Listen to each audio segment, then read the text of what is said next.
Hola, soy Hanna Fernández, divulgadora especializada en bienestar y descanso y autora del libro Aprende a descansar. Quiero darte la bienvenida a un nuevo episodio de mi programa de podcast A Guide to Live Well, una guía práctica de bienestar en la que descubrirás de la mano de los mayores expertos cómo cuidar tu salud y tu entorno para vivir más y vivir mejor. Conversar es una de las artes que más enriquecen al ser humano, una de las que nos diferencian de otras especies animales, pero que cada vez practicamos menos porque estamos muy ocupados haciendo scroll en Instagram, viendo vídeos en TikTok y consumiendo información de forma compulsiva, es decir, sin procesarla y digerirla, que es lo que permite la conversación. Y justamente conversar es lo que hace Alex Fidalgo con cada uno de sus invitados en su programa de podcast Lo que tú digas. Y lo hace con tal habilidad que parece que te estás tomando un café tranquilamente con él y con sus invitados, tan dispares como psiquiatras, científicos, periodistas, actores, músicos, una jueza, alcaldesa o incluso un narco. Alex Fidalgo es periodista, locutor de radio, podcaster y presentador de televisión. Ha pasado por programas míticos de la radio como La Rosa de los Vientos o La Parroquia. Y desde 2017 conduce el podcast conversacional Lo que tú digas, uno de los más conocidos y más escuchados, situado en los primeros puestos de las listas de podcasting de España con millones de descargas. Esta semana se sienta al otro lado del micro, literal y metafóricamente, para hablar de podcast, de reinventarse, de cuestionarse a uno mismo constantemente hasta el punto de pensar que no vales, y de sus tira y afloja con la depresión y la ansiedad. Si en estos momentos estás en plena vuelta a la rutina tras el verano, es posible que tanto la calidad de tu descanso por la noche como tus niveles de energía por el día estén alterados. Es totalmente normal. Nuestro reloj biológico, ese que marca el ritmo de multitud de procesos en nuestro organismo, como el ciclo sueño-vigilia, se está resincronizando con un orden y una rutina que poco tienen que ver posiblemente con los horarios más relajados que tenemos en verano. En estos casos, además por supuesto de mantener un estilo de vida activo y saludable y de cuidar nuestra higiene de sueño, podemos recurrir a suplementos que nos proporcionen una ayuda extra en el cuidado de nuestro descanso. Esa es la propuesta de Nape, mecenas de este episodio. Nape Sueño Complete es una ayuda para antes de irnos a dormir a base de melatonina, valeriana, pasiflora, melisa, vitamina B6 y zinc para ayudarnos a tener un sueño de más calidad. Si necesitamos además un aporte extra durante el día para combatir la fatiga, Nape nos propone Nape Stress Balance, con vitaminas B5 y B6, tila, albahaca morada y magnesio, para reducir el cansancio y la fatiga, y rodiola para ayudarnos en nuestro rendimiento físico y emocional. Descubre Nape Stress Balance y Nape Sueño Complete y todos los productos de Nape en nape.com, kneip.com o en tu farmacia más cercana.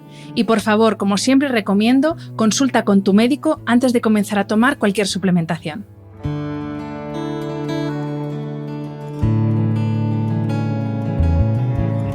Bienvenido, Alex Fidalgo, y mil gracias por aceptar la invitación a este podcast. Es un placer, estoy encantado, de verdad, de hablar contigo. Antes, o iba yo al tuyo antes, o tú ibas a venir al mío, vamos, que tú vendrás al mío muy pronto, o sea que esto tenía que pasar tarde o temprano, que estuviésemos sentados charlando.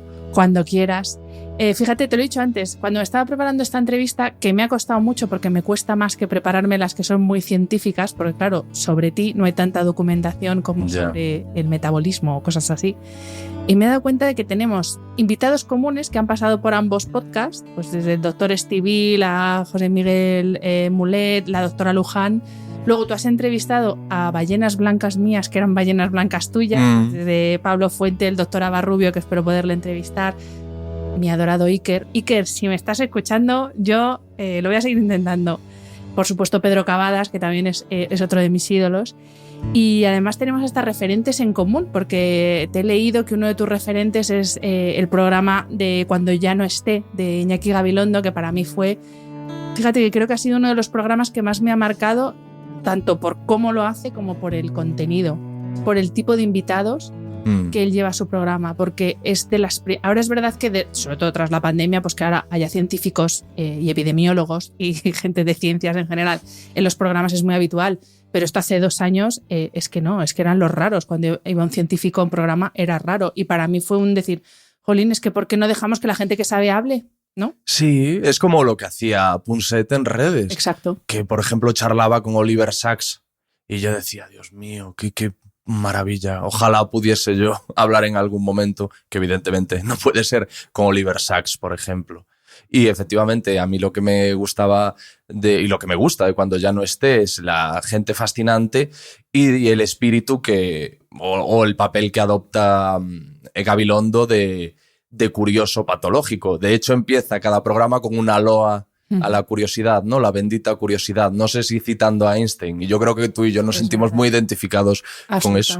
Con esa duda constante, que por un lado es algo precioso y por otro lado te genera un desasosiego porque es como una consciencia permanente de tu ignorancia. Totalmente, totalmente. Y otra de las cosas que me gusta de ese programa en concreto es que habla con científicos, pero es que también ha buscado a los genios científicos españoles, que por desgracia no están en España y están fuera en el MIT o en otras instituciones trabajando y que son auténticas eminencias y que aquí en España ni siquiera sabemos que existen, muchos de ellos. O sea, no es que no lo sepamos, sino que no son personas de las que nos sintamos orgullosos y estemos constantemente hablando de ese tipo de personas. Y te hablo pues desde Yuste, con todo lo que sabe. Creo que es de las personas que más sabe sobre el cerebro humano ahora mismo. María Blasco, o sea, gente que dices, pero ¿cómo no están en las portadas? No sé, ¿cómo no les ponen calles? Les hacen monumentos por las calles, ¿no? Porque o sea, con la gente tan alucinante que ha dado este país, que por desgracia están fuera. ¿Sabes qué pasa? Que esa gente está demasiado ocupada trabajando como para dejarse ver. Hay otros científicos que parece como que dedican más tiempo, ¿no? A dejarse ver o que tienen un poco más de, ¿cómo decirlo? Pues más interés mediático, no sé cómo llamarlo. En cambio, pues a María Blasco tienes que ir a buscarla tú, a Margarita Salas en su momento. Tendrías que sacarla tú del laboratorio para que echarle un rato contigo o que acceda a recibirte en el laboratorio, porque es gente que... Francis Mojica, gente que está demasiado centrada en su trabajo como para... Claro. Pues... Yo lo que me pasa es que lo típico, ahora siempre que quieres saber algo sobre una persona, lo más habitual es ir a las redes sociales. Claro. Y yo cada vez que hay un científico, un catedrático, algo que digo, qué persona más interesante, lo primero que voy es a redes sociales y claro, no encuentras nada. Y luego digo, pues claro, Hanna, es que no tiene... Esta persona no está para estar en Instagram. Esta persona está en su laboratorio a sus cosas. Eso es muy interesante porque creo que nos pasa algo como lo que pasó...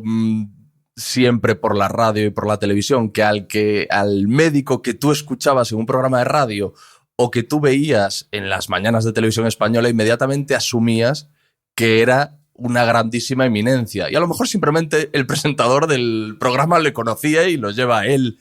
Pero justo yo creo que las mayores eminencias que hay son las que...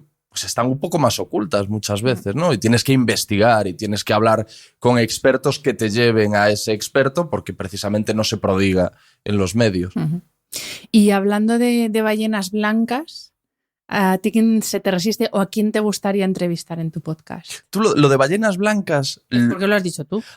Es que yo empecé a decirlo, pero por Moby Dick, o sea, me parecía algo como que yo pensé que era una expresión que utilizaba todo el mundo y la gente, los oyentes, como que lo empezaban a utilizar como de coña, diciendo, pues eso que dices tú de las ballenas blancas. No, pues pero es un registro, una licencia literaria que estoy utilizando porque te lo he escuchado a ti. No, vale, pero yo pensé que era algo popular. Pues no sé dónde lo saco yo. Lo había escuchado a ti, pero vale. Bueno, no, miento, te lo he escuchado a ti, o sea, sí que conocía el concepto, pero claro. Es que no lo escucho habitualmente, pero sí que conocía el concepto y me parece muy... Vale, tenía la curiosidad, digo, joder, otra persona que dice ballenas blancas. Avis. Eso es. No se me ocurren más expresiones, pero ¿quién se te resiste o quién te encantaría entrevistar? Pero sabes que es muy difícil, o sea, a mí me encantaría entrevistar a la reina Leticia. Yo sé que eso es imposible en esta vida, pues, no se puede decir, pero me encantaría como personaje, como persona. Sí. Creo que una persona que le haya cambiado la vida tan radicalmente como a ella, pocas. Y que era periodista, además. O sea... Además de ser periodista, pero ¿cómo pasas de presentar un telediario a ocupar un trono y a representar un... O sea, a mí me parece alucinante y yo lo digo aquí, me encanta cómo hace su papel y su trabajo. Fuera de monarquías, no monarquías, creo que es una persona que hace su trabajo de forma impecable. Y no sé, me parece un personaje fascinante. Y para mí sería un personaje para entrevistar y decir, joder, ¿de dónde sacas toda esa disciplina? Ese aguante para no mandar a toda la gente a la mierda, porque es que, no sé, Entonces, ¿a ti quién te encantaría tener aquí sentado? A ver, yo llevo mucho tiempo intentando a Arturo Pérez Reverte, intentando hablar con Arturo Pérez Reverte. Y luego, claro, a mí me gustaría mucho hablar con gente de fuera. Lo que pasa es que eso ya necesitaríamos, seguro que tú igual, pero Exacto. Necesitaríamos un trabajo de traducción, Exacto. de locución, que es inasumible con los medios con los que trabajamos tú y yo. Es inasumible, pero yo llevo años anhelando eso. Sí, yo también. Con gente de fuera, pues fíjate lo que hay fuera. Pero todo llegará, Alex, todo llegará. Si no nos podemos asociar, yo te doblo las voces femeninas, tú me doblas las masculinas. Pues ya está. Y hacemos aquí una parte. Y la traducción se la encargamos a alguien. No, que yo soy traductora de formación. Yo no soy periodista, ¿sí? Yo soy traductora. Vale. Que lo tenemos todo, es para ponerlo. Está todo de... Vale, pues ya está. Pues ya está. Hacemos uno conjunto charlando con estas personas.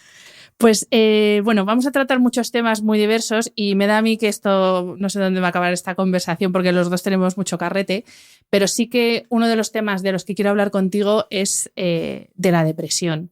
De hecho, he leído que lo que tú digas nace en mitad de una depresión provocada por el autocuestionamiento de tu valía profesional. Lo he leído en una entrevista tuya en internet. Yo también he pasado una depresión y ahora hablo con muchísima facilidad de ello, pero durante mucho tiempo me ha dado mucha vergüenza y me ha dado mucho apuro decir que yo he atravesado por una depresión, porque como también te escuchaba a ti en alguna entrevista, yo no he tenido problemas graves en mi vida, he tenido una vida súper acomodada, siempre lo he tenido, todo lo que he podido necesitar lo he tenido, y a veces pues reconocer que a pesar de tenerlo todo, uno tiene una depresión, da mucha vergüenza. Te quería preguntar, en primer lugar, ¿en qué momento tú te das cuenta de que algo no va bien? Lo cuento en el prólogo del libro. Yo ahora lo que pasa es que ya me hago un lío con qué fue antes, qué fue después. Yo en el prólogo del libro empiezo, las primeras palabras del libro se refieren al momento en el que yo paso la noche en un hospital porque me están haciendo una polisomnografía porque no descanso, no duermo. Tenía un insomnio que me llevaba, o sea, hasta un punto rayano en la alucinación. Estaba súper permeable a todo lo que pasaba a mi alrededor, irascible, veía ofensas en todo lo que me decían que no coincidía con lo que yo pensaba, pero era porque como que estaba completamente desprovisto de piel y todo me estaba tocando en carne. Y a raíz de eso fui a un médico, ese médico me pidió que me hiciesen una polisomnografía, pasé la noche en el Hospital San Rafael de Coruña y al día siguiente, no sé si fue al día siguiente o unos días después, me reuní con quien llevaba la unidad del sueño, que era una psicóloga, si mal no recuerdo, que me decía, hay mucha gente que viene aquí diciendo que padece insomnio, le hacemos la polisomnografía y luego resulta que duermen mejor que yo. Pero en tu caso tienes un insomnio importante. Según los datos que ella tenía, como que el sueño real eran 50 minutos o algo así. Y a mí me pasaba, sobre todo, que me dormía, porque evidentemente yo siempre digo que el insomnio no es que es una persona que no tiene sueño. No, es una persona que tiene sueño pero no duerme. Exacto. Y a mí lo que me pasaba es que yo me tumbaba en la cama de reado, me quedaba dormido y a lo mejor a la hora o a las 2 horas me despertaba como un militar en zona de guerra con una bomba. Me despertaba con el corazón a 1000 por hora, activo completamente, no esto desperezándote, no, completamente activo. Conseguía volver a quedarme dormido y a lo mejor otra vez a las 2 horas volvía a pasar lo mismo. Y eso es una tortura, es una verdadera, hay una tortura que es la privación del sueño, es una verdadera tortura. Y a raíz de eso me hice esta prueba, me dijeron que creían que tenía más que ver con un proceso ansioso o con algo relativo a la salud mental. Yo estaba muy mal, estaba en un trabajo en el que me sentía marginado, no era capaz de adaptarme, no era capaz de conectar con la gente. Aprendí que mostrar debilidad no invita a la empatía, sino todo lo contrario. Diría que no invita a la empatía, sino a la psicopatía. Que tú llegues a un ambiente de trabajo y te muestres débil, inseguro y casi ávido de comprensión y de que alguien pues sea el que te arrope y te introduzca. Pues normalmente el resultado, al menos por mi percepción, es el contrario. Lo aprendí en este trabajo, aunque ya venía más o menos intuyéndolo por otros anteriores. Y llegó un momento en el que yo me sentía un completo inútil. Yo no sé con quién hablé, si fue un invitado mío o fui yo como invitado a algo que esta persona hiciese, pero a alguien le conté que yo ha habido momentos en los que he pensado que soy tonto. O sea, que he pensado que soy una persona mentalmente... corto. Sí, corto. O sea, sí que soy retrasado, he llegado a pensar. Igual que he llegado a pensar, pero en menor medida, que estoy loco. Que eso yo creo que le ha pasado a muchísima gente. Es decir, estoy loco, me estoy volviendo loco, pero yo he llegado a pensar que soy una persona tonta. Que soy alguien a quien el resto del mundo trata de manera... No vamos a permitir que se dé cuenta, pero es tonto.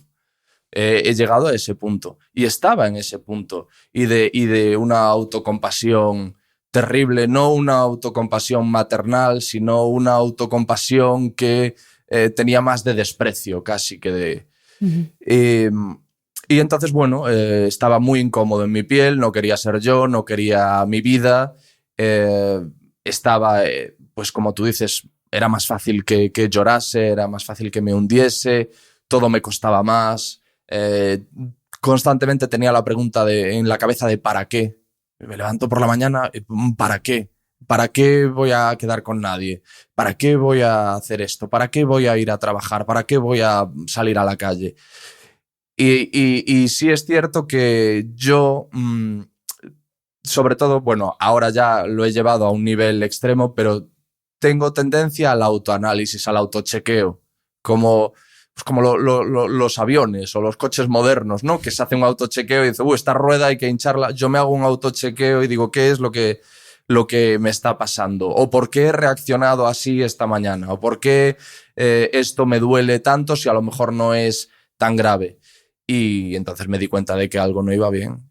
Pero era algo, por lo que te estoy escuchando, básicamente interno. O no sé si cómo era tu vida, tus circunstancias externas. O sea, era como mi caso, que yo aparentemente lo tenía todo. Tenía un trabajo de la leche, una pareja que afortunadamente sigo con ella, no era lo que fallaba. Vivía en un piso estupendo, no tenía ningún problema. Y sin embargo estaba así. ¿En tu caso era así? ¿O tenías además algún detonante externo? No, yo hubo una temporada en la que pensaba eso. Digo, pero yo de qué me voy a quejar, si me va bien, si...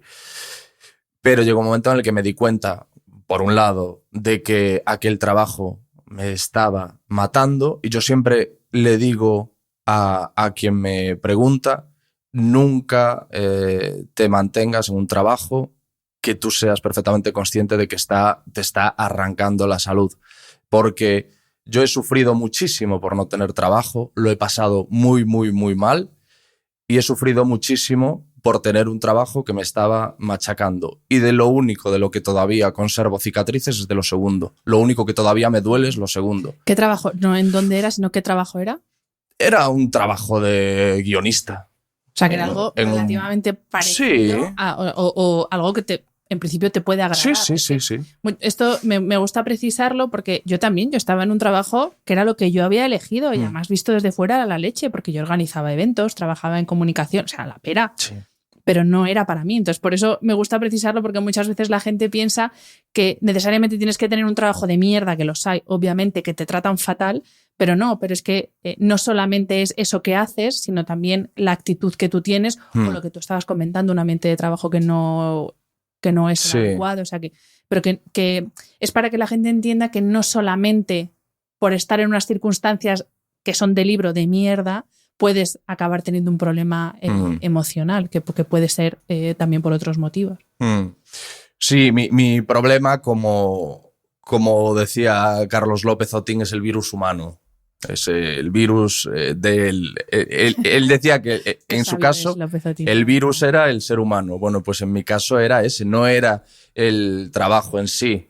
Era un poco el sentirte minusvalorado, ignorado, humillado, diversas cosas que a día de hoy muchas veces me pregunto, ¿me pasaría ahora? ¿Volvería a caer en lo mismo? Y tengo dudas. No tengo la firmeza de decirte, ahora si volviese a pasarme ya actuaría de otra manera. No lo sé, pero bueno, por un lado era eso y por otro lado, y es algo que todavía a día de hoy lidio con ello, es la soledad.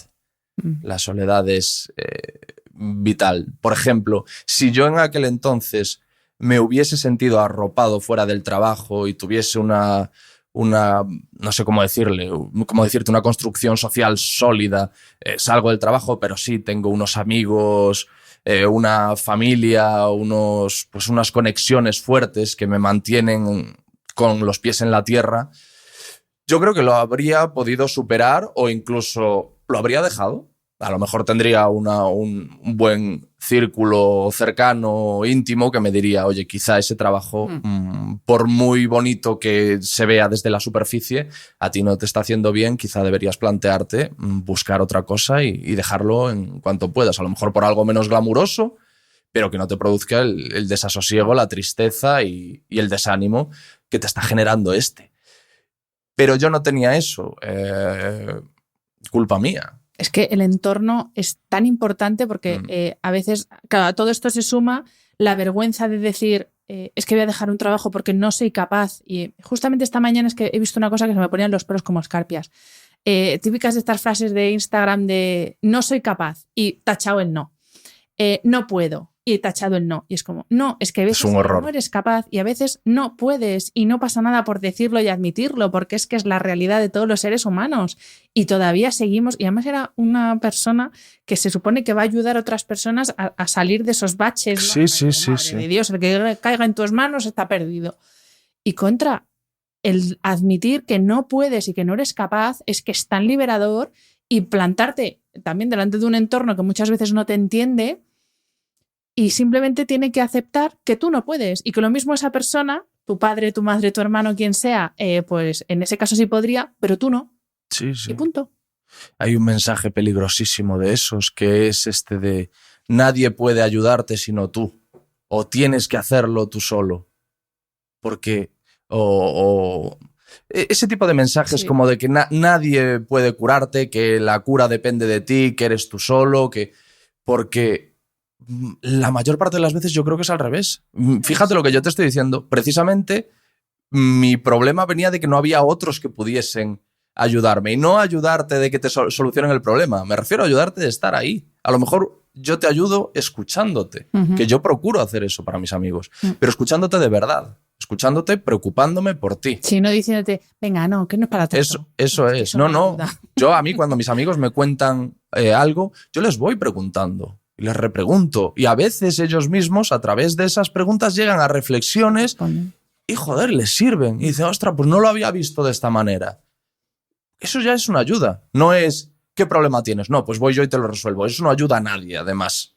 Eso no ayuda absolutamente a nadie. Tampoco puedes poner solución a un problema que tiene otra persona. Claro. Simplemente puedes escuchar y muchas veces al escuchar esa misma persona se responde a sí mismo, que es lo guay de dejar que la gente se exprese. Pero claro, si lo que hacemos es tapar, decir, no, claro, tú sonríe, que la vida es muy bonita, que no te pasa nada, que hay otros que están mucho peor que tú, así que tú sonríe y tira para adelante. Y no, por desgracia, eso no funciona así. Eso sí, no necesariamente te voy a decir lo que tú quieras escuchar, que eso pasa mucho. Hay gente que habla contigo y te cuenta sus problemas como intentando que tú le refuerces lo que él o ella espera porque es lo que piensa. Sí. Y yo voy a ser honesto, porque a mí me parece que el favor y la ayuda te la voy a hacer siendo honesto. Sí. Y si yo pienso, pues eso que estás pensando es una idea de bombero, yo te voy a decir desde mi punto de vista no es lo idóneo. Si yo estuviese en tu piel, haría esto otro. Ahora bien, sabiendo eso, sabiendo que yo opino eso, tú haz lo que quieras. A mí eso me ha pasado sobre todo con amigas en temas de problemas de pareja, que es como que buscamos el refuerzo de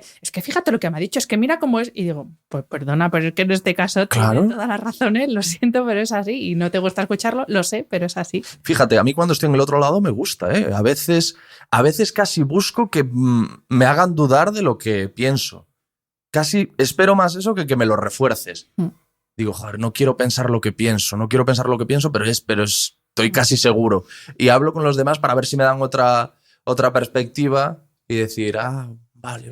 A mí eso me ha costado mucho tiempo aceptar la crítica en el sentido de escuchar algo que no me gusta y que sé que no me va a gustar. Me ha costado muchísimo porque yo he sido educada en el perfeccionismo más absoluto.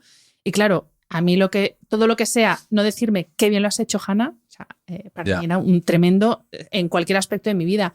Y ahora, sin embargo, lo escucho, lo acepto y he sido capaz de entender que no lo hago todo bien, que para mí es otra de las grandes liberaciones en mi vida, entender que no lo hago todo bien y, como tú decías antes, pues que soy vulnerable, que me equivoco, que no lo puedo saber todo, nunca lo voy a saber todo, que eso es algo que a los que somos tan sumamente curiosos es muy frustrante muchas veces. Y todo esto, ¿cuándo le pusiste nombre? O sea, desde todo esto que nos has contado al momento que tú abiertamente dices, tengo ansiedad, tengo depresión, no sé al final exactamente tú por lo que pasaste, ¿cuánto tardas en ponerle nombre y empiezas a hablar de ello para ayudar a otras personas? Yo creo que el primer nombre que le puse es trastorno de ansiedad generalizada, pero yo pienso que eso fue un autodiagnóstico que después me confirmó una psiquiatra. Pero porque yo de lo que me daba cuenta es de que en mis mejores momentos y en los peores yo estaba permanentemente preocupado y permanentemente temeroso de lo que iba a venir después. Había un catastrofismo, una negatividad, si ahora me pasa algo bueno, no lo voy a celebrar porque a ver qué pasa, a ver qué sucede con esto dentro de un mes o dentro de 2. Hay como un... ¿Cómo decirte? Como un bloqueo ante la felicidad. De hecho, tampoco te alegres tanto. No vayas a ser feliz. Una cosa muy, muy extraña.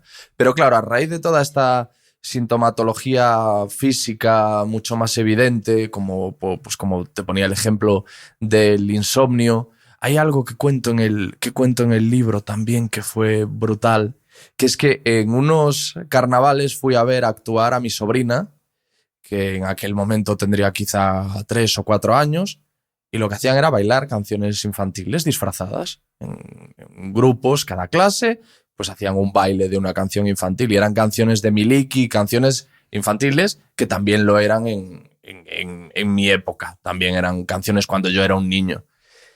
Y estaba aquello lleno de padres, de familiares, estábamos todos así en un corro viendo a los niños, y yo de repente me rompía a llorar allí. Y fue como, joder, fue súper duro porque digo, yo no quiero que aquí la gente me vea. O sea, no rompía a llorar pero de que me estaban cayendo lágrimas. Y no eran lágrimas, es que es muy loco, porque no eran lágrimas de, ay, qué emoción y qué orgullo porque estoy viendo a mi sobrina. No, eran lágrimas de, es que yo ya no soy un niño y tengo muchos problemas, ¿sabes? Es una cosa ridícula, completamente absurda. Y yo lo estaba viviendo y yo estaba diciendo, ¡qué gilipollez! O sea, ¡qué gilipollez! Pero estaba hundido y estaba atemorizado porque el resto de la gente me viese allí, en medio, con toda la felicidad, con Susanita tiene un ratón y yo llorando. Allí era como una situación completamente absurda, pero era como de... Ni siquiera estaba disfrutando de ver a mi sobrina allí. Era como de... no sé exactamente qué es lo que me producía aquella congoja. No sé si era el adulto en el que me había convertido. ¿Sabes? Como pensar, perdí la oportunidad porque yo fui niño también. Y mira, era tal el autodesprecio que yo creo que tenía algún tipo de relación con aquello. No lo sé. Hay una cosa de la que hablas en tu episodio con el Dr. Vaca que es magnífico. Y una cosa que le preguntas es que si hay cierta predisposición de carácter a la ansiedad, a lo que es gente que es como muy pesimista, muy catastrofista, y que si es en cierto modo cierta predisposición como genética que podemos tener a eso, porque bueno, tal lo cual lo estás diciendo tú, claro que estás escuchando Soneta, tiene un ratón y te pones a llorar, obviamente hay mucho más que escuches una canción de la infancia y te... No, yo ahí estaba fatal, yo ahí estaba muy, muy mal. Mal. Era un momento, como te digo, en el que me planteaba si yo era tonto, pensaba que era un inútil, que nunca iba... Además, había una falta de propósito, una falta de sentido, la pregunta de, bueno, pues tengo, pues no sé en aquel momento si llegaba a los 30 años, pero tengo 30 años y todo para lo que me he preparado hasta el día de hoy, lo que creí que iba a ser mi vida 200%, mi vida profesional, pues igual no valgo para esto, no tengo talento para esto. A lo mejor tengo que buscarme otra cosa. ¿Y qué? O sea, además, ¿el qué? Porque es que yo no sabía... Después estaba en un momento en que decía, voy a buscar otro trabajo, pero yo voy a un Decathlon con mi currículum, Onda Cero, Televisión de Galicia, no sé qué. A mí nadie me daba trabajos, nadie quería... O sea, iba a trabajos para los que a priori uno pensaría que estoy sobrecualificado y a lo mejor por eso o simplemente porque no tenía experiencia. O porque no eres el colega de turno, que es que a veces le damos muchas vueltas a las cosas y... Sí, no, pero bueno, yo vamos, lo que pensaba en aquel momento es yo soy un encargado de personal en un Decathlon. Y viene un chaval que tiene un currículum, Onda Cero, Televisión de Galicia, no sé qué. Digo, pues estupendo, pero yo nunca voy a coger a este tío porque en la otra mano tengo un currículum de una persona que viene a trabajar en una zapatería. Entonces, claro, yo decía, por un lado, mi pasión es la comunicación y por otro, ¿a qué me voy a dedicar? ¿Dónde me van a dar trabajo a mí ahora con el currículum que tengo? Entonces era todo como un callejón sin salida, como... Lo ves todo con, bueno, pues esto que se hace mucho esta analogía, ¿no? Esta comparación de que la depresión es como si tuvieses un velo negro y todo lo vieses como un velo negro. Pues yo estaba en ese momento y yo cuento también en el libro que llegué a un punto en el que para consolarme a mí mismo me decía, bueno, siempre te puedes morir.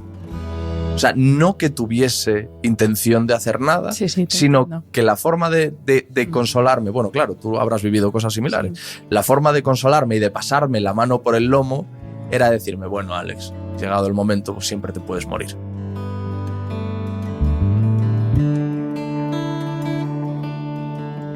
A mí eso, alguna vez lo pensaba, no porque tuviera ni la intención ni el deseo de morirme, pero estaba tan perdida también en cuanto a mi propósito y en cuanto a para qué estoy aquí, que decía, es que si me muero, tampoco se pierde gran cosa. Pero no, obviamente pensaba en mi familia y tal, pero digo, pues es que no estoy haciendo nada de provecho.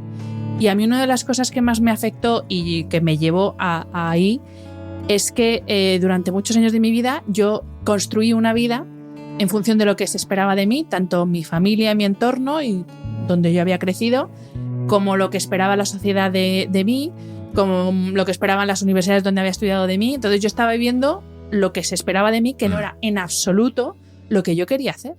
Y claro, tú hablabas de propósito, es que por lo mismo mi propósito o lo que a mí me llena en la vida no es ser una alta ejecutiva, que es hacia donde yo iba directa a eso. Digo, pues es que cada vez soy más infeliz. Y para mí fue eso, o sea, es decir, es que estoy viviendo lo que la sociedad quiere que yo viva y además para mí, por hecho de ser mujer, el tema de la maternidad ha sido dramático. O sea, yo he estado años en terapia por eso, yo no soy madre y ahora lo digo también con mucha tranquilidad y no soy madre y no pasa nada. Pero, joder. Te sentías mal por no ser madre. Sí, claro, porque no era una mujer, claro, es que completa. Es lo que dicen, claro, tú te realizas como mujer cuando eres madre, no cuando trabajas, no, tú cuando eres madre. Entonces, claro, ahí ya dices, ostras, ya no me voy a realizar. Luego encima, la maternidad es la mejor experiencia de tu vida. Ostras, me voy a perder lo mejor de la vida. Ya. Y digo, si no puedo tener hijos, ¿qué hago? Me pego un tiro, porque digo, ¿para qué? Entonces, ¿para qué hemos estado aquí? Entonces, yo me di cuenta y además, claro, me pasó alrededor de los 30, pues un poco también la edad que decías tú, que ya como que no eres tan joven ni tan alocado, entonces empiezas a sentar un poco cabeza y claro, a mí es que me bailaban todas las patas. Yo decía, es que mi silla no se aguanta por ningún lado porque me baila todo. Ya, eso me está recordando a un clip de María Gómez donde cuenta que se reunió con sus amigas y les dijo, tengo una noticia que daros, estoy súper ilusionada, y que las amigas le decían, ¿vas a ser madre? Y María les decía, no, voy a publicar mi primera novela. Y las amigas decían, bueno, pues genial. Y ella decía, pero bueno, voy a publicar mi primera novela. Y hablaba eso de la presión esa, de que sentís, sobre todo las mujeres, de que si no sois madres, algo estáis haciendo mal en la vida o estáis perdidas en la vida porque no que te vas a perder lo mejor de la vida. Y digo, que luego... a mí últimamente, yo no soy padre, es un tema sobre el que también pienso mucho y últimamente persona con la que hablo, persona que me dice, yo sí puedo darte un consejo, de verdad. Y fíjate, me pasó una cosa súper curiosa y que a mí me puso de muy, muy mala leche, que de hecho en el siguiente episodio salgo haciendo un speech en la introducción porque me mosqueo mucho sin ser yo de eso. Normalmente en las introducciones presento al prota y ya está. Pero en esta me tuve que desahogar porque cuando estuvo aquí Alejandro Cencerrado, el analista del Instituto de la Felicidad de Copenhague, él, desde los 18 hasta los 35 años, que tiene ahora, lleva un diario de su felicidad. Cada día, al acabar el día, pues hace un balance de cuán feliz ha sido ese día para él o ha sido él ese día, y le pone una nota del 1 al 10. Y entonces él había sido padre recientemente, y entonces yo le pregunté, ¿y en ese seguimiento diario, qué has detectado tú que ha pasado cuando has sido padre? Y me dice, soy menos feliz. Soy menos feliz de lo que era antes de ser padre. Ya no puedo hacer muchas cosas que a mí me proporcionaban mucha alegría, y mi satisfacción ahora mismo, bueno, pues es menor.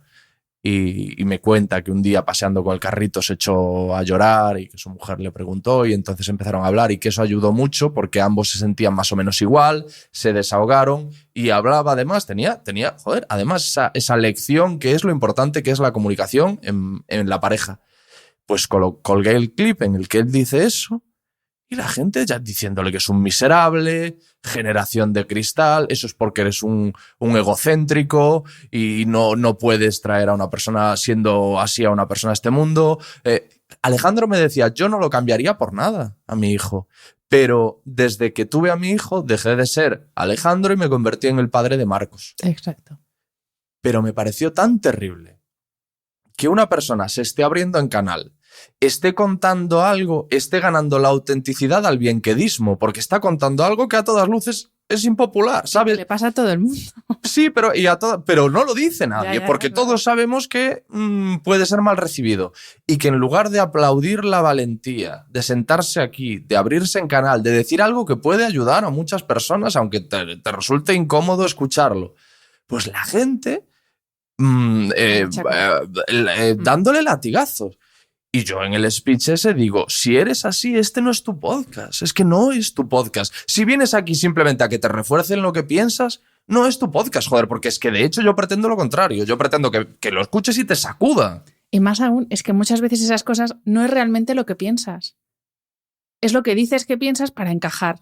Eso es. Que es yo creo que de lo más frustrante que puede haber, que tú eres consciente de que no piensas eso, ni sientes eso, pero para encajar, porque también el ser humano tiene esta necesidad de encajar siempre en la tribu, y claro, al que se sale un poco de ahí y dice lo que todo el mundo sabe, que por ello no quiere decir que matarías a tu hijo, no. Seguramente para esa persona es lo más maravilloso que le ha pasado en su vida, pero ha renunciado a la vida que tenía hasta ese momento. Claro, o sea... ya está. Que ni bueno ni malo, es un hecho, punto. Y a lo mejor Alejandro, haciendo esto, también ha conseguido que gente que realmente no está preparada para la crianza no cometa un error. O se lo piense 2 veces o sea consciente de a lo que se enfrenta. Eso es. Porque es una responsabilidad y es algo muy serio. Sí. Que seguro que él es un padre estupendo, porque precisamente la gente con tal autoconsciencia, yo entiendo que obligatoriamente van a ser mejores padres, seguro, como la de Alejandro. Sí. De plantearse, porque además él no dice, no, pues joder, pues qué mierda. No, él dice, joder, ¿por qué soy ahora menos feliz? ¿Qué está pasando? Es una persona que tiene mucha autoconsciencia, que también se autochequea y que llega a una conclusión realista, y a partir de ahí navega, corrige, mejora, trabaja, que es lo que tenemos que hacer todos al final. Y que también hay que entender la felicidad como lo que no es el mundo este de purpurina y unicornios que tenemos en las redes. Ahora no recuerdo exactamente cómo era la definición, pero me encantó, no sé dónde la leí tampoco, pero es cuando se alinean las circunstancias que te rodean con lo que tú esperas de la vida. O algo con las así, expectativas. O sea, sí, exacto. Cuando la realidad coincide más o menos con tus expectativas, teniendo unas expectativas realistas. Y eso no quiere decir que no haya momentos mojón de decir, pero ¿quién me manda a mí tener 3 hijos? Que yo, mi amiga Susana, que es como mi hermana, tiene 3 hijos, los ama. Pero claro, ya hay días que hablo con ella por teléfono y dice, o sea, no los mato porque son míos, pero... Y ya está, y no por eso es peor madre. José, me estaba acordando una frase que esa me la dijo alguien, pero ya no me acuerdo quién y me da mucha pena, pero es una frase tan bonita que dice que la felicidad es pedirle a la vida un poquito menos de lo que te da. Pues sí, efectivamente. Es brutal. Pues es eso. Al final es lo que tú estás diciendo, ¿no? Es adecuar las expectativas. Y también tener claro cuál es tu modelo de felicidad, igual que el modelo de éxito, que parece que solo existe un modelo de éxito profesional y personal y nada más lejos de la realidad.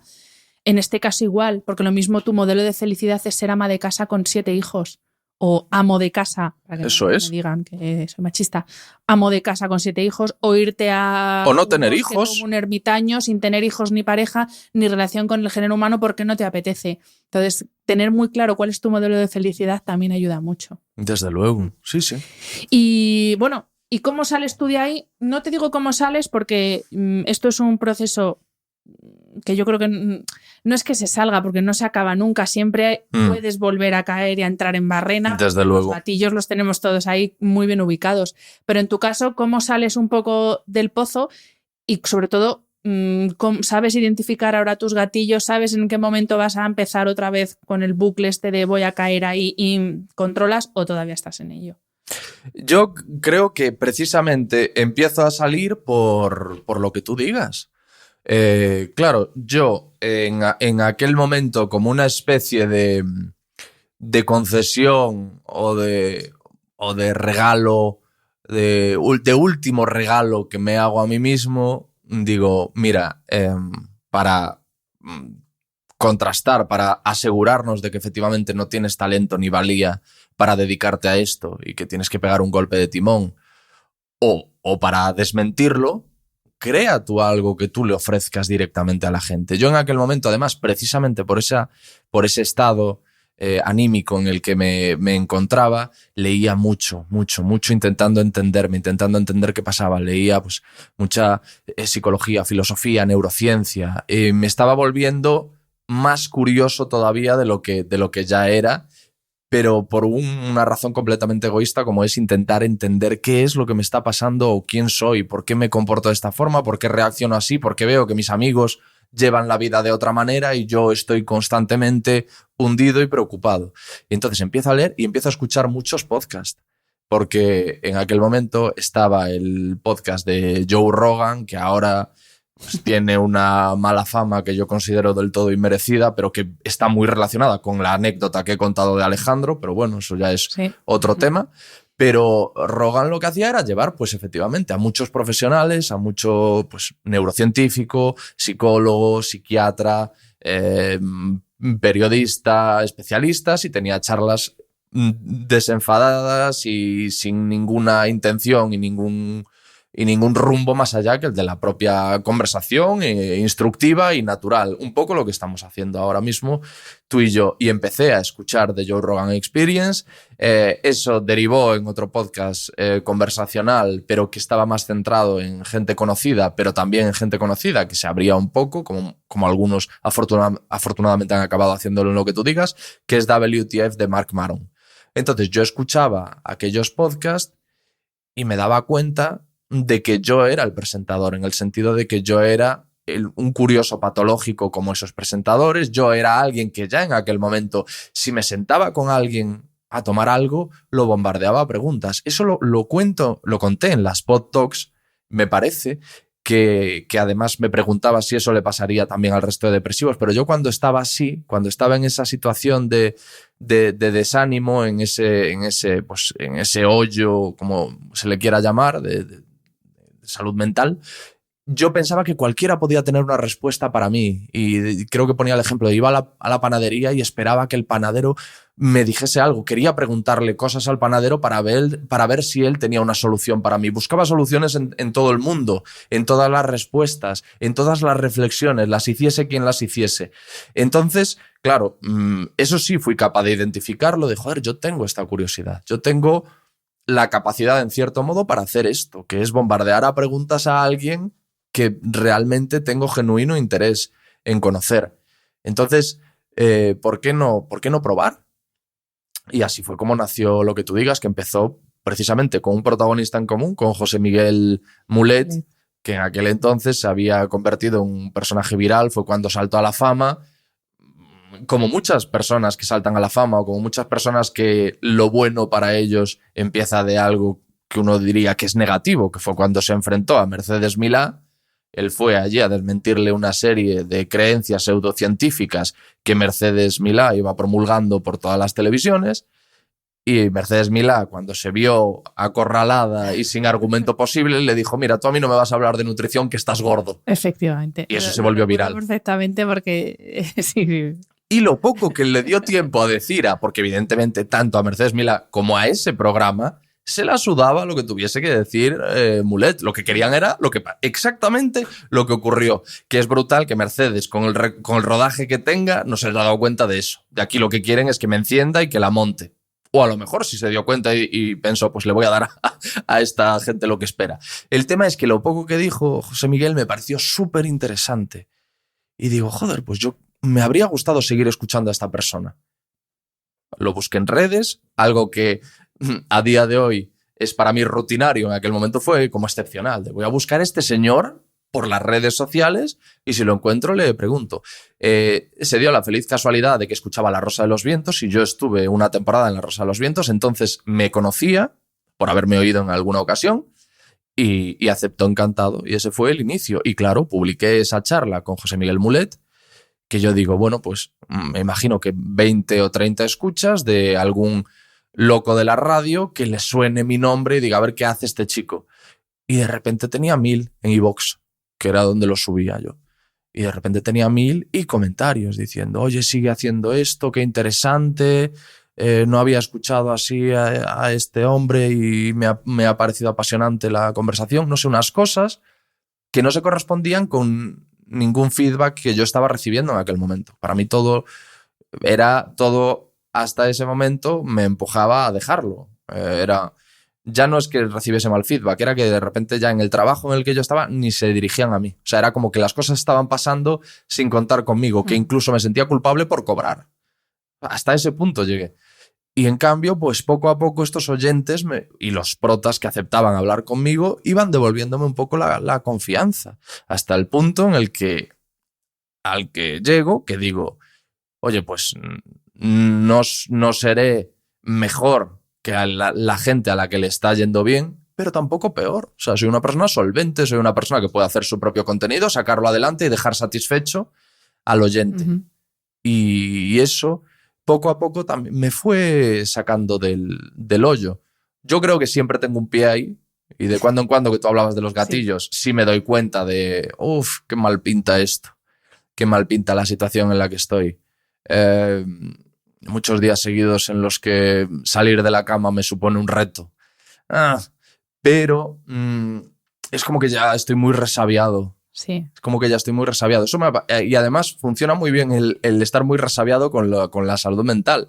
Porque, por ejemplo, a mí con la ansiedad me pasaba esto de hiperventilar y que no era capaz de coger aire. A base de saber, de estudiar, de conocerme, llegó un momento en que lo identifiqué perfectamente y fue como, vale, esto es que estoy un poco ansioso. Fue identificarlo y reconocerlo y ya la ansiedad se buscó otras formas de manifestarse, pero fue como si hubiese dicho, vale, lo de la respiración ya no nos sirve. Y apenas me ha vuelto a pasar que yo recuerde desde ese momento. Bueno, pero lo importante es que es conocerse, porque al final el mundo cambia, todo cambia y lo que tiene que hacer tu cuerpo es adaptarse a las circunstancias son súper cambiantes y también es uno de los grandes momentos, estos momentos, cuando dices, ostras, es que todo cambia, entonces ¿por qué me empeño en que todo sea lo mismo siempre? Si es que todo cambia, yo cambio, el día, todo cambia. Eso es. Has hablado de un entorno laboral hiperhostil, pero yo me quiero remontar a otro entorno que la gente piensa que es idílico y que para muchas personas es súper hostil, que es la infancia y cuando uno está en el colegio. Y lo que voy a decir ahora, a mucha gente que va a decir, esta está loca. Pero cuando somos niños somos muy cabrones y muy cabronas. Sí, claro. Mucho. Y hacemos mucho daño. Obviamente esa maldad no la traemos de serie, sino que por la educación o por cómo se desarrolla el ser humano, no lo sé, no sé de dónde nos viene, pero de repente de un día para otro pasamos de ser inocentes a ser unos cabrones. Y ya desde el colegio empiezas, pues el que es más cortito porque no se le da bien esto, o el de el cuatro ojos, el boca de hojalata, el gordo, el enano, el cojo, el no sé qué, y vamos a machete contra las aparentemente debilidades de las personas. Y yo no sé, yo por ejemplo eso lo he sufrido en mi infancia. Yo siempre he sido una persona muy grande de cuerpo. Ah, sí. Y sí, ahora lo soy y de niña también lo era. Entonces, claro, yo estaba con niñas súper chiquitinas porque además crecí rápido y yo era la más alta, la más corpulenta y para mí eso fue un problema porque me llamaban de todo, desde gorda a todo, me llamaban de todo. Y a mí eso me ha supuesto, ahora lo veo con perspectiva y soy capaz de verbalizarlo, ojo, que no siempre. No es poca cosa, no. Y ahora lo veo con perspectiva y entiendo muchos de los problemas o de las cosas que a mí me generan ansiedad o de mis gatillos vienen por ahí. Y yo no sé si tú cuando eras pequeño en el cole has tenido alguna situación así o conoces algún caso, porque también es una cosa de la que no le gusta hablar a la gente. Porque es como, no, los niños son inocentes. No, es que son unos cabrones. Niños y niñas, ¿eh? Ojo. No, lo que pasa es que yo creo que los niños, por norma general, la empatía se desarrolla un poco más adelante. O sea, yo cuando era niño también me podía meter con alguien. Y si yo podía meterme con alguien era porque la empatía todavía no estaba funcionando, porque no me ponía en lugar de la otra persona, porque no decía, joder, esto que estoy... Yo creo que quien hace bullying no es consciente de la crueldad. Porque si eres consciente, no lo haces, porque dices, Dios mío, ¿cómo le voy a hacer esto a esta persona? Es un psicópata. Claro. Pero quiero decir, yo creo que en eso sí que los niños somos, o sea, son todos un poco psicópatas en ese sentido, pero pero porque es que la empatía se tiene que desarrollar. O sea, yo no tengo nada que ver ahora con cuando era un niño. Sí es cierto que hay chavales que se comportan como verdaderos psicópatas, yo en absoluto. Pero, por ejemplo, sí podía meterme con alguien, pues a lo mejor con alguien por su físico. Y estoy convencido, yo he sido siempre, otra cosa no, pero yo he sido siempre buena persona, yo siempre he tenido buen corazón. He podido hacer las cosas mal, pero siempre he tenido buen corazón. Y si en aquel entonces hacía eso era porque no era consciente. No, decía, bueno, esto a la gente, si yo me meto con alguien, le hace gracia. El que a la gente le haga gracia a mí me hace más popular, me hace más aceptado, me hace más querido. No está mal, ¿no? Y ahí, claro, estás dejando un factor de lado, que es, sí, pero ¿y la otra persona? Pero porque todavía no tienes desarrollado ese... Al final, muchas veces, además, la escuela, dices tú, es que los niños son cabrones. Es que la escuela y el instituto, yo creo que todos sabemos que es una jungla. Es una jungla donde tienes que imponerte y donde tienes que encontrar tu forma de sobrevivir, entre comillas. Y la mía, bueno, yo siempre fui, pues eso, más el payaso de la clase, y el gracioso, y también tenía como ciertas dotes para vacilar. ¿Sabes? En una batalla dialéctica normalmente yo salía bien parado. Que eso es algo que he ido perdiendo a medida que he ganado empatía y a medida que me he vuelto más inseguro. O sea, yo ahora ante un conflicto verbal... lo más normal es que lo evite. En aquel entonces era como, sí, ¿quieres jugar? Bueno, pues venga. Y que ahora también, cuidado porque lo que hace 10 años era una broma, que todos entendíamos que era una broma, ahora no lo es.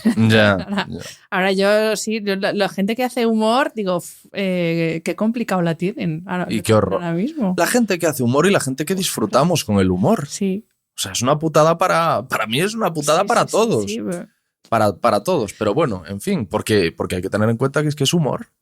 Cuando hemos dicho lo de los psicópatas, me he acordado de otra cosa que hablas con el doctor Vaca, que además es una cita de otra persona que dice que la posmodernidad ha hecho que se nos olvide que la maldad existe.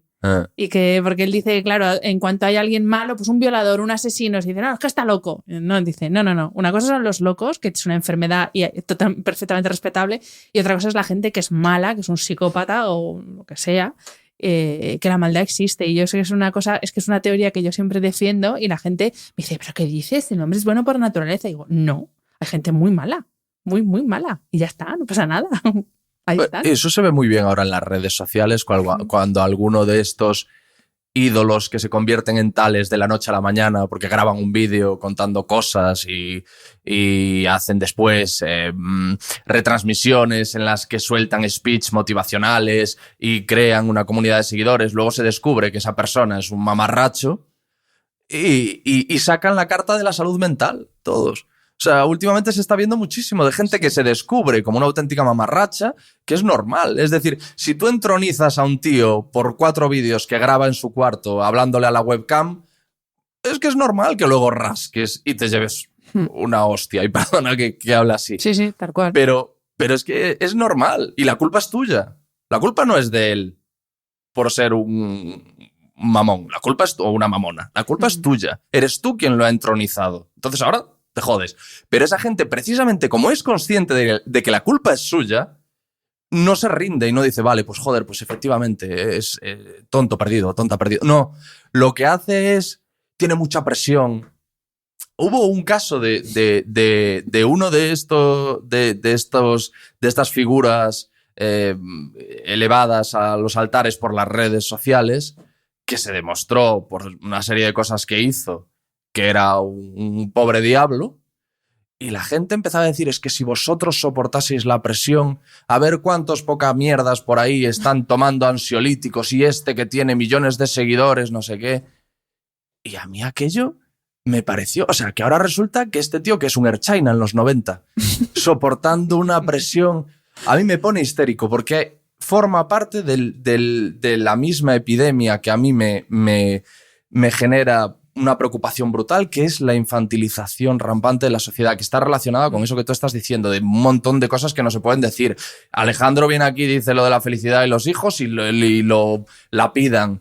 ¿Pero esto qué es? Hay una falta de tolerancia al desacuerdo que yo intento combatir con lo que tú digas. Precisamente por eso digo que si vienes a que te refuercen lo que piensas, no vengas, porque no es para ti esto.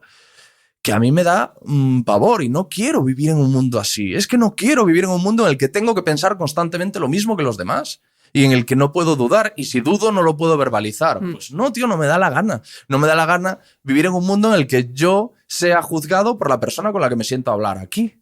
Eso te iba a preguntar, porque claro, tú has tenido aquí desde pues uno de los narcos, de los posts del narcotráfico de nuestro país, políticos, o sea, has tenido gente que no es como esta gente plain que agrada a todo el mundo, en absoluto. Entonces, claro, no sé si eso a ti... Yo creo que tu audiencia te lo agradece, te lo agradecemos. La mayoría sí. Pero también te habrán caído palos. Sí. Es decir, ¿por qué das voz a un señor responsable de la muerte de tantos drogadictos? Y, ¿no? ¿O no te ha pasado? Sí, por supuesto. Pero me ha pasado más lo contrario. O sea, gana por una mayoría abrumadora la gente que lo agradece. Y la gente, además, que siente que en este programa se le estima intelectualmente, no se le subestima. No estoy yo aquí para explicarte lo que es bueno o para taparte los oídos ante ciertos personajes. Y decir, no, a este señor no lo puedes escuchar porque era un narco. A este señor no lo puedes escuchar porque es el líder de una organización religiosa que es considerada una secta en muchos países. A este señor no lo puedes escuchar porque en un libro escribió que había estado con unas lolitas japonesas. Es que es un reduccionismo tan absoluto. A mí me pasó, a mí me gusta mucho el periodo de la transición. También estudio humanidades en la universidad y la historia me encanta. Y el periodo de la transición me flipa. Y claro, pues en la transición tienes que leer de todo para entender qué pasó ahí. Y estaba leyendo un libro sobre, bueno, en concreto una biografía sobre Franco, súper extensa, de un biógrafo súper reconocido. Y una persona que me vio con ese libro me dijo, no sabía que eras facha. Y me quedo, ostras, tengo el Mein Kampf ahí. Una visión tan reducida. Claro, pues yo tengo el Mein Kampf en mi casa y lo he leído, claro. Pero no porque sea nazi, sino porque necesito saber qué llevó a una persona a ese grado de enajenación, qué llevó a un país a ese grado de enajenación, porque me gusta saber. Pero digo, pero ¿cómo ya lo reducimos todo a una palabra, o sea, a una etiqueta? Es que es muy fácil entender esto que tú estás explicando. Hay una serie maravillosa en Netflix que se llama Mindhunter, en la que una serie de investigadores, no sé si son del FBI o de qué, deciden que van a charlar de tú a tú con psicópatas, con asesinos despiadados, con violadores. ¿Y eso a qué condujo? A que se pudiese hacer un perfil, a que se pudiese atrapar a un montón de violadores y de asesinos antes de que se siguiesen cometiendo crímenes. Ayudó muchísimo a la ciencia forense, a absolutamente todo lo que hoy lleva a que no haya asesinos en serie apenas. O sea, lo otro, pues es lo mismo, es que somos niños.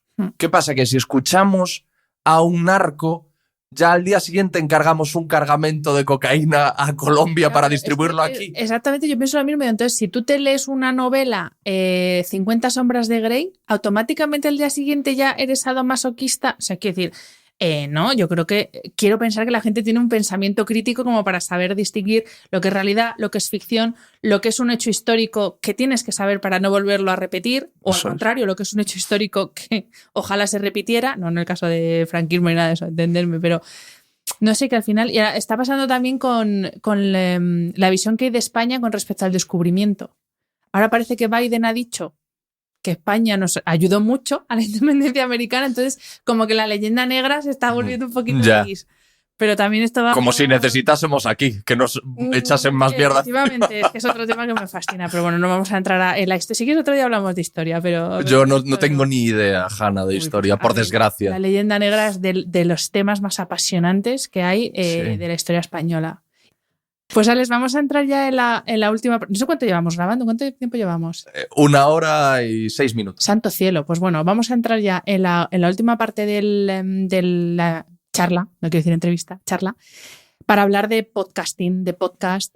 Antes de hablar de tu podcast, sí que te quería, porque eso lo hemos hablado antes de empezar a grabar, o ya no sé si lo hemos grabado o no, pero bueno. A mí me pasa siempre eso, no sé qué es lo que hablamos antes. Sí que lo hemos hablado. Sí.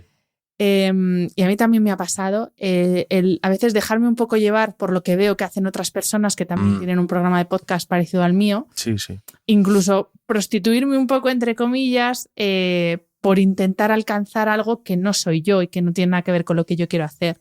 ¿A ti eso te ha pasado también? O lo mismo no así, pero en algún momento has dicho, creo que me estoy perdiendo un poco el foco de lo que es lo que tú dices. Sí. Y de hecho, te comentaba que a mí me había ayudado mucho escucharte en Pod Talks diciendo que no publicabas episodios con mayor frecuencia, porque si bien sí te decías eso de tienes que publicar con más frecuencia para estar a la altura de los demás, para no perder la ola, tú decías, mira, yo estoy hablando de salud en mi podcast, de salud mental, de estar tranquilos, de dormir bien, entonces lo que no tiene sentido es que yo esté divulgando un poco sobre estas mejoras vitales, sobre estos life hacks que le llaman ahora, y yo, en cambio, no predicar con el ejemplo y exigirme demasiado y quemarme. Y yo te escuchaba y decías que tiene toda la razón. Yo en aquel momento todavía estaba dándole vueltas a la posibilidad de parar. Porque yo en 5 años de lo que tú digas, yo creo que he debido de parar 2 semanas. No lo sé a ciencia cierta. Igual alguien que sea un oyente acérrimo me dice, 1 mes no lo hiciste. No lo recuerdo bien. Pero yo juraría que en estos 5 años apenas paré 2 semanas seguidas. Y era un poco por esa autoimposición, por pura competitividad y ego, por decir es que no puedes parar porque los otros... Eso tan dañino que nos dicen, sobre todo ahora en las charlas motivacionales para empresarios, que dicen, mientras tú duermes, alguien está trabajando. Pues esa mierda me la decía yo a mí mismo. Y entonces me exigía más y he ido quemándome y yo a día de hoy me noto quemado. O sea, los últimos episodios de lo que tú digas han sido maravillosos porque los protagonistas eran inmejorables, pero yo, aunque afortunadamente parece que la audiencia no lo nota, yo me noto gastadito. Y efectivamente también me ha pasado que, sobre todo en los últimos tiempos, he cometido ciertas... incorrecciones o faltas de respeto a la filosofía con la que yo empecé el podcast. Precisamente por lo que decíamos, por pensar, tengo que traer a esta persona porque me va a venir bien. ¿Me va a venir bien en qué sentido? Me va a venir bien en el sentido de vas a estar cómodo, vas a aprender, vas a disfrutar de la conversación, va a ir en pro de la filosofía con la que tú iniciaste lo que tú digas, o te va a venir bien porque te va a dar más exposición y te va a dar una caricia en el ego.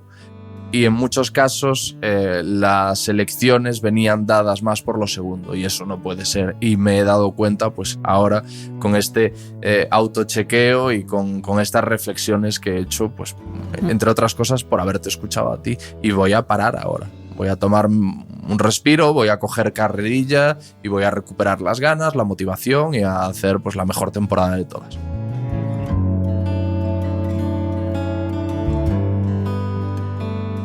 Es que es curioso que aunque es algo que haces por gusto, a mí el podcast es algo que disfruto mogollón, pero es verdad que en momentos que se me va la olla y empiezo que si las escuchas, que sí, ahora claro, como ahora he publicado una semana sí, otra no, como han bajado las escuchas.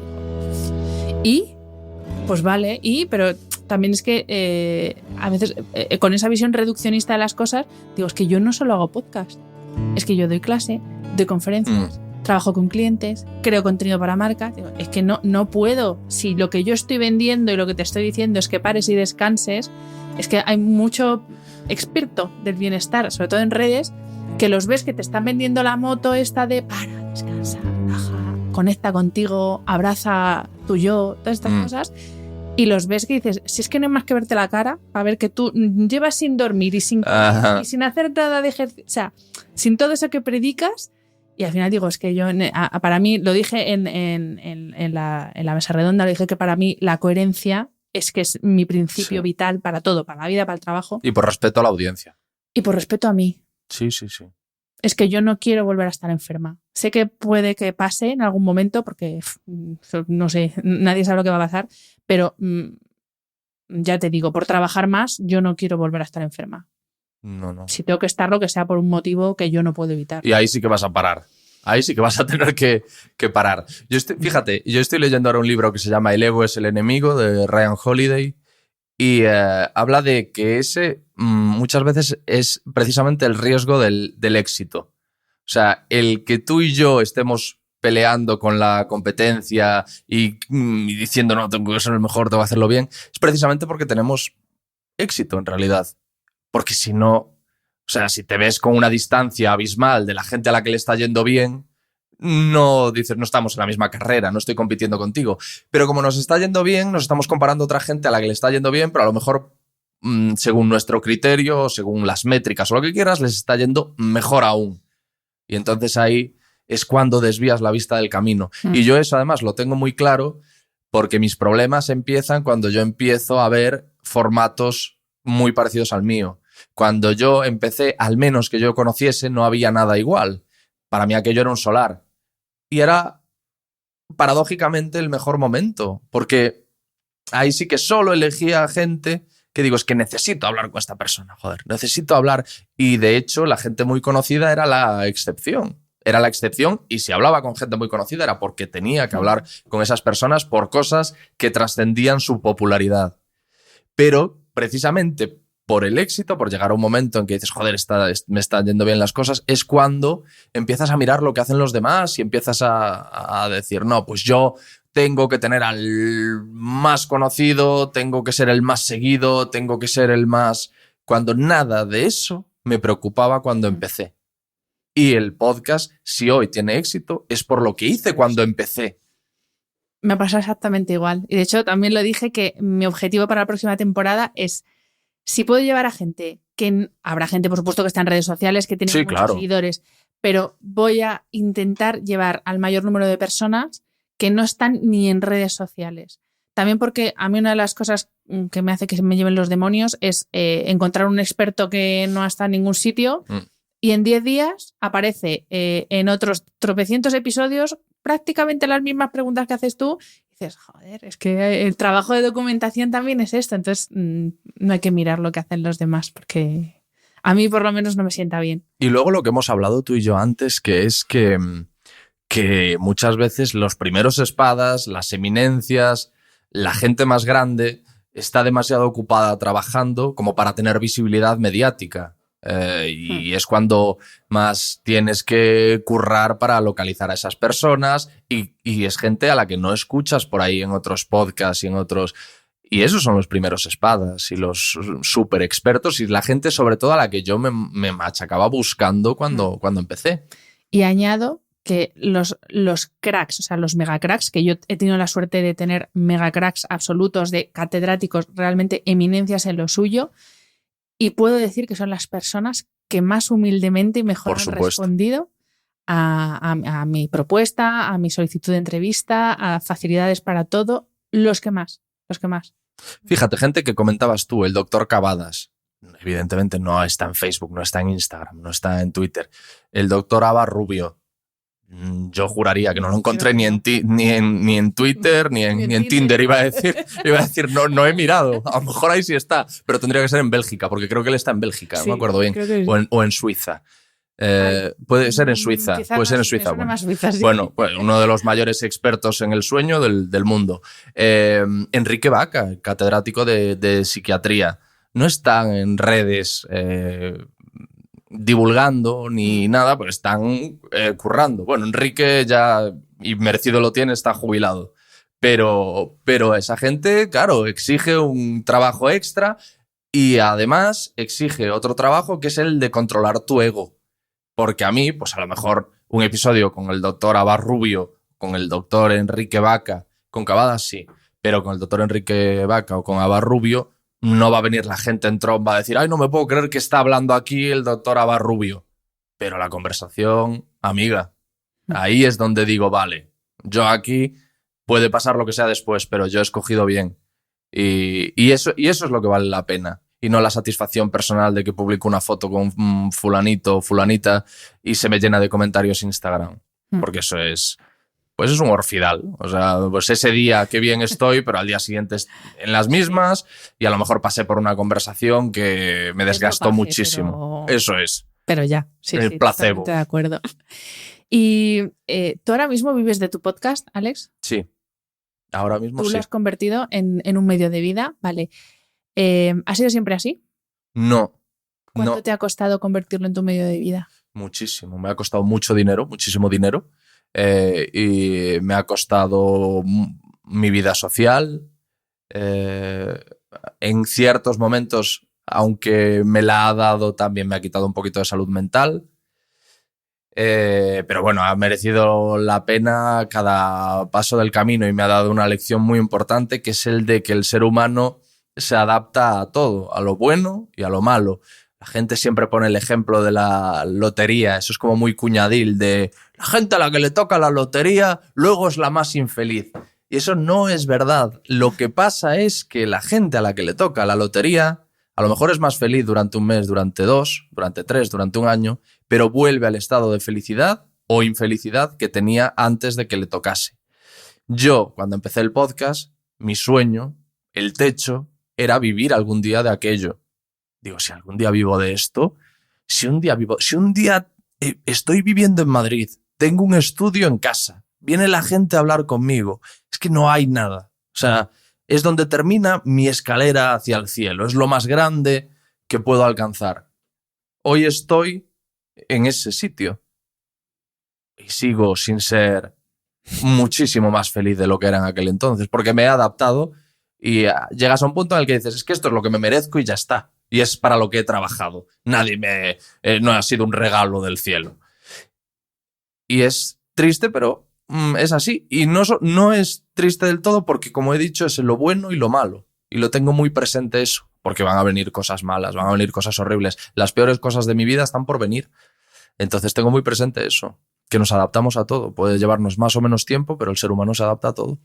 Te lo pregunto más que nada porque yo la percepción que tengo con el mundo del podcasting es que se ha vendido una idea de que esto es comprarse un micro en Amazon, sentarse, ponerse a hablar y te llueven los anunciantes y te viene Podimo y te tal o cualquier otra plataforma. Y es porque para que la gente entienda que esto es muy difícil, que es un trabajo y a ver, estáis los cracks y yo ahí te incluyo a ti porque yo ahí sí que no me incluyo, pero porque yo he elegido que el podcast no sea una prioridad para mí. En su momento lo fue y estuve ahí en la cabeza, pero ahora no lo estoy porque lo he elegido. Pero estáis los cracks que sí que bebís de vuestro podcast y siempre lo pregunto porque también es interesante que vosotros digáis que esto no ha sido siempre así y que has tenido que hacer muchos cientos de episodios asumiendo tú el coste económico sin cobrar nada hasta que has podido cobrar y has podido vivir de tu podcast, porque es que se vende un poco la moto esa de que nada, es como te compras una cámara y te haces youtuber y ya YouTube te paga, y parece que con el podcast pasa lo mismo y nada más lejos de la realidad. Yo prefiero eso, prefiero eso sí que no lo cambiaría.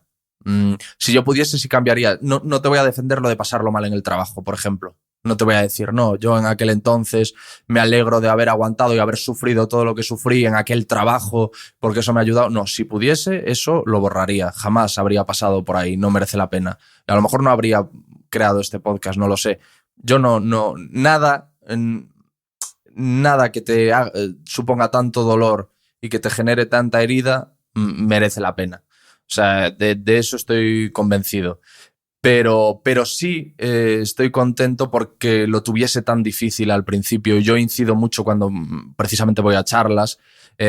Hace no demasiado estuve en la Universidad de Antonio de Nebrija con los alumnos de periodismo y diciéndoles que si yo puedo dar un consejo es que jamás empieces un podcast pensando en nada que no sea cómo me gustaría hacer esto. Punto. Que es como empecé yo, que es como empezaste tú y como empezó la gente a la que yo más admiro y respeto que se dedica a esto y muchos de los que mejor posicionados están. Pero porque el oyente también se acaba dando cuenta de cuando la persona que le está hablando lo que tiene es una pasión y una curiosidad y un interés y que todo es genuino y que lo haría igualmente aunque eso no le supusiese ningún dinero. Y aparte de todo esto, que es algo como más ético o moral o como lo quieras llamar, luego está el tema de que hay un porcentaje altísimo de podcasts que no pasan del 3er episodio, pero precisamente porque la gente los crea con expectativas más allá de la de disfrutar.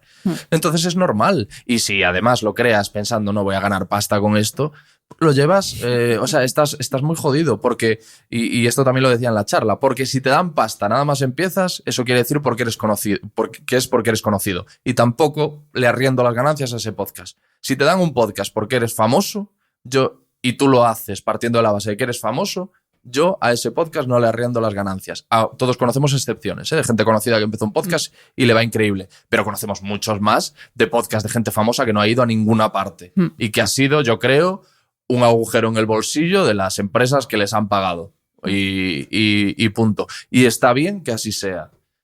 Porque a mí me parece que eso dice mucho y bueno del formato. Sí. Que no cualquiera pueda llegar a hacer un podcast y que aquello que la gente se vuelva loca. Pues, Alex, mil gracias. Es que me quedaría aquí hablando. Pero pues si ya volverás. Llevamos un buen rato ya hablando. Millones de gracias, sobre todo por hablar tan honestamente y así a calzón quitado. Tómate ese descanso. Sí, eso ya está decididísimo. No puedo decir otra cosa más que descanses, porque del descanso llegan las mejores ideas y la vida se ve de otra manera. Así que, pues nada, que millones de gracias, que ha sido un placer. Gracias a ti, para mí también ha sido un placer. He estado súper cómodo y que normalmente yo no estoy tan cómodo en este lado del micrófono o como se le quiera decir, pero ha sido genial. Así que gracias, Hanna. Gracias, Alex.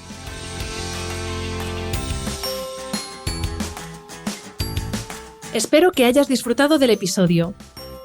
Este programa de podcast es independiente y en abierto gracias al apoyo económico de marcas que apuestan por mi trabajo y confían en mí para ayudarles a comunicar su mensaje. Los expertos que aceptan mi invitación a intervenir en este programa no tienen ningún tipo de vinculación con dichas marcas a menos que se especifique lo contrario. Y todo el contenido de mi podcast, página web y redes sociales que haya sido patrocinado irá acreditado como tal. Gracias por ayudarme a que este proyecto siga siendo viable e independiente visitando la web de mis anunciantes, dejando reseñas, comentarios y valoraciones en las distintas plataformas de reproducción y compartiendo mi contenido en tus redes sociales. Mil gracias por estar al otro lado. Nos escuchamos en el próximo episodio.